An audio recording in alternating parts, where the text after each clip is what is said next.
So I want to show you this printer I use for emergency drills and Winlink print messages. I bought this off of Amazon. It's a mini thermal printer, 58 millimeter wide, runs on 9 volts. It also has a built-in battery underneath this cover here on the bottom. You just pop that up and it's got a battery that charges when you plug in the main power supply. You plug the power supply in right here at the front on the axial cable, and then there's a USB. This one goes to the computer to connect to the computer. There's a second one that's also used, but this one is the one that connects direct to your computer, and then you connect it up. It's supposed to also be Bluetooth. I don't use that part, but it is. I use it directly connected. Turn it on and off with this switch right here. Just simply press and hold.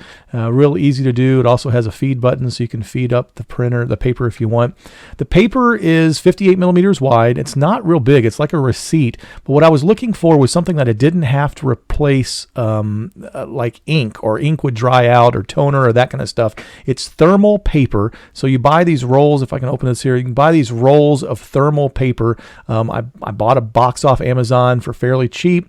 I have like 50 of them. They're real easy. They have a long shelf life. As long as they don't get hot, it's fine. They just put on this little roll like this. You drop it in there, and then you pull the paper up. You close the lid, and it catches it, and it's great. And so the very few consumables, the paper is really the only consumable. And again, I'm running it right now without power. It's just running on the battery power, and so it's really easy. So then I go into Winlink. What I do is I take this and I print Winlink messages off this. So I go into Winlink. I receive the message over radio, or however I'm doing it. You know, if I get a message for an agency, then I come up to the top, I choose the one I want, choose the message that I want.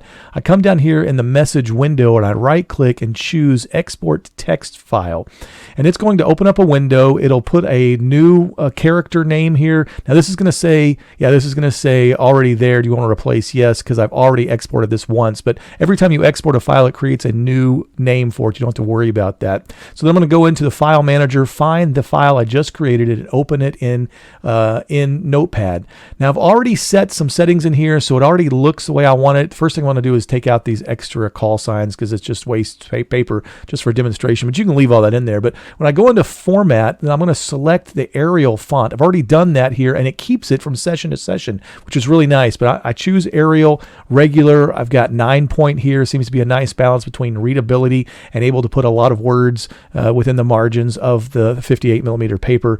And so that seems to work really well. It's a good balance. So I'm going to also show you over here where I want to show you the setup, the paper setup. You can go into page or into print. I'm going to choose the POS 58 printer driver, which is the one that I got actually on the disc with the machine that I got off Amazon. And I had a couple of papers that I loaded in here.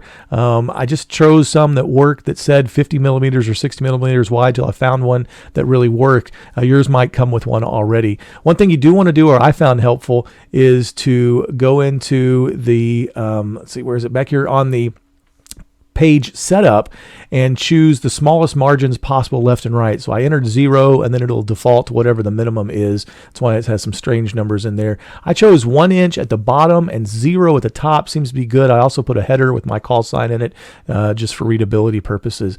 And again, choosing that same paper that I had before. Then I simply go up here and say print. It sends it to the printer. Click OK, and I'll show you what it looks like on the printer here as it comes out. So it starts printing out. It wraps the words nicely. Like I said, it's readable. It's small, surely, but it is helpful, and it's a hard copy. I can simply rip off and hand to the agency that I'm serving. They can have a hard copy of what I've printed off, instead of me having to handwrite and type things out or save it in a digital format. It seems to work really well, and I'm really anxious to try it and excited to try it in our next emergency operations drill.